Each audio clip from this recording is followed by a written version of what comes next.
berdasarkan beda-bedanya apa yang datang ke kolbu, maka berbedalah amal. Beda apa amalnya? Antara Nabi Adam dengan Nabi Nuh beda nggak doanya? Beda. Nabi Nuh dengan Nabi Ibrahim beda zikirnya. Nabi Ibrahim dengan Nabi Musa beda zikirnya. Nabi Ibrahim apa zikirnya waktu dilempar ke api? Hasbiyallah wa ni'mal wakil. Cukuplah Allah sebaik-baik yang mengurus melindungiku. Itu api zahir, apalagi api dunia, api syahwat.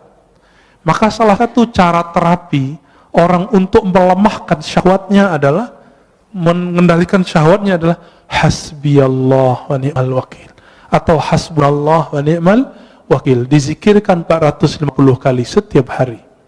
Ini zikir yang diajarkan Maulana al-Imam Abdul Hasan Syazili.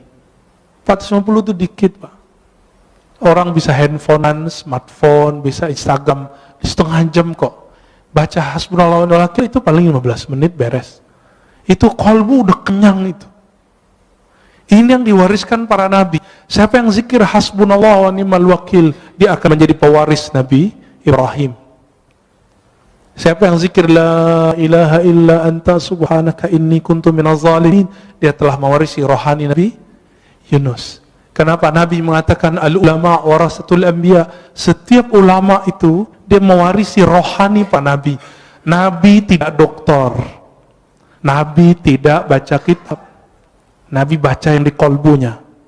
Maka orang yang mewarisi kenabian itu mewarisi kolbu Nabi sallallahu alaihi wasallam.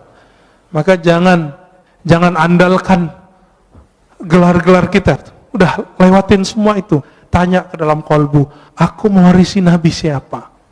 Dan orang yang disebut kutubul awliya, wali paling poros, yang keberkahan bumi itu karena doa-doanya.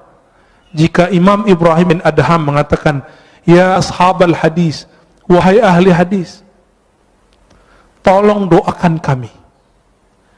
Bikum tudfa'anna al-masaib. Karena kalian musibah-musibah Allah jauhkan dari kampung kami. Oleh karena itu para imam kita sebagai disebut oleh Imam Zahabi mengatakan aqrabut turuq ilallah al-hadis, talabul hadis. Salah satu jalan pintas menuju Allah adalah belajar hadis.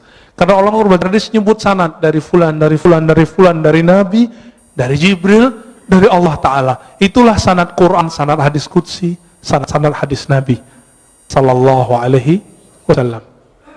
Imam Ahmad mengatakan al-qurbu ila Rasulillah qurbun ilallah.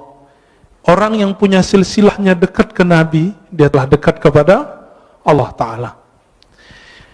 Maka Bapak Saudara, karena Allah, karena ahwal qalbu itu beragam yang datang, maka di antara ulama itu ada yang ahli ibadah. Kenapa? Yang muncul di qalbunya hirus, doyan ibadah. Nah, ini yang terjadi pada kawan-kawan saya yang senang khuj, ya, senang wiridan. Jangan salahkan dia, tegur saja dia kalau kelebihan. Ya, mungkin dia beramal tidak dengan ilmunya, dia lupa kalau punya anak istrinya, ya, tegur aja baik-baik, kasih nasihat, jangan depan orang. Ketika yang masuk ke qalbu itu asyauq, maka orangnya akan suka berdendang, bersyair, bersalawat. Maka muncullah dalam peradaban Islam Barzanji, muncullah syair-syair Imam Ibn al-Farid, ya, muncul semua itu. Maka syair-syair di Jawa muncul apa namanya macapat, ya, yang mau copot, ya, itu yang dari Sunan Kalijaga. Itu wali Allah besar, Pak. Beliau berguru kepada ulama keturunan Samarkand, Syekh Mahudum bin Ibrahim, yang kita sebut dengan Sunan Bonang. Saya ziarah ke kuburan beliau yang di Bawean. Itu yang asli, Pak, di situ insya Allah. Yang di Tuban itu mungkin petilasannya, wallahu alam, ya. Kalau orang pakai kolbu, dia tahu itu, ya.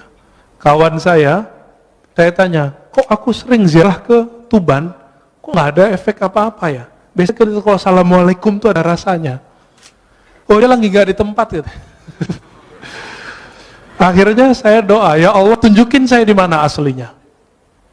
Ternyata setelah itu diundang oleh salah satu guru kita, Buya Abdul Halim, ya, yang punya istri di sana. Udah ke sana Pak? Udah ke sana Pak ya.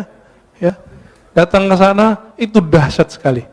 Tapi jangan lupa ziarah, karena di sana manisnya dari situ. Sampai di sana ternyata Buya Abdul Halim belum pernah ziarah. Saya tanya, Buya, anterin saya ya. Di sini ada 2. Bukan yang di tepi pantai, yang di hutan. Saya bilang gitu. Akhirnya kita ke hutan. Enggak, hutan-hutan amat kok Pak, hutannya kecil kok ya. Masuk dan itu terasa nikmat, terasa ada kontak batin. Karena jangankan para wali, para syuhada pun mereka tidak mati. Wala taqulu liman yuqtalu fi sabilillahi amwat. Dan itu hanya dirasakan oleh ahli qalbu. Cinta itu hanya dirasakan oleh orang yang cinta. Semuanya benci dirasakan oleh orang-orang yang hasad. Maka kebeningan kolbu akan bisa merasakan ahli-ahli kolbu. Coba rasain Pak. Guru kami berpesan makna hadis, Zurul kubur fa innaha tuzakkirul maut. Ziarah kubur karena itu bisa mengingatkan kepada kematian. Lintas dimensi langsung maksudnya. Maka orang yang suka ziarah kubur, rohaninya akan tembus ke dimensi yang lain. Masuk ke alam-alam yang lain, sadar atau tidak.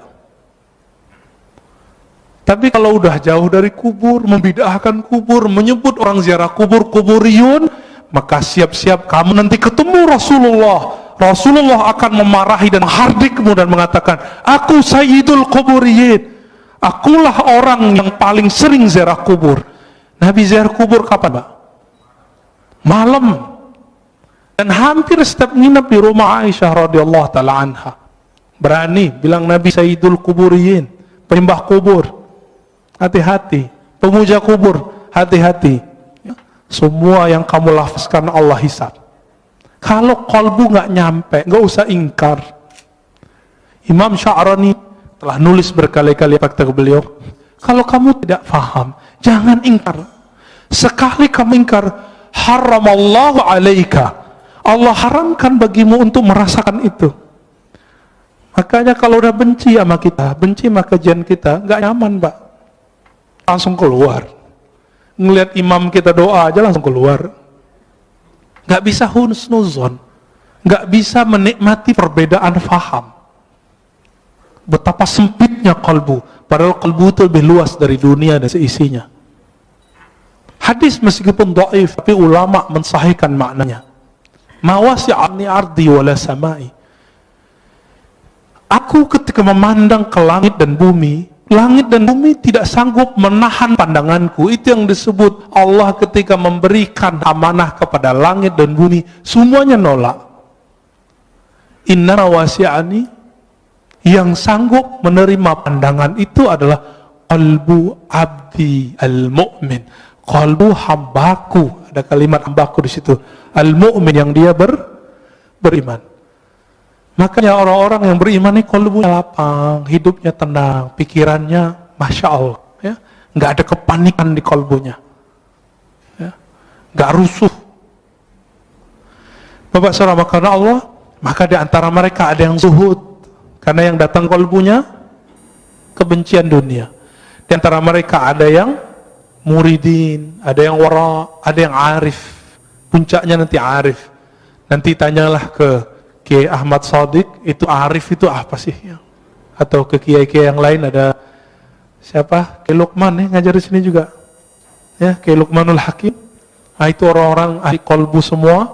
Sebenarnya beberapa banyak masih ahli kolbu. Silakan dicari sendiri atau tanya ke ahli kolbu siapa mereka. Ya.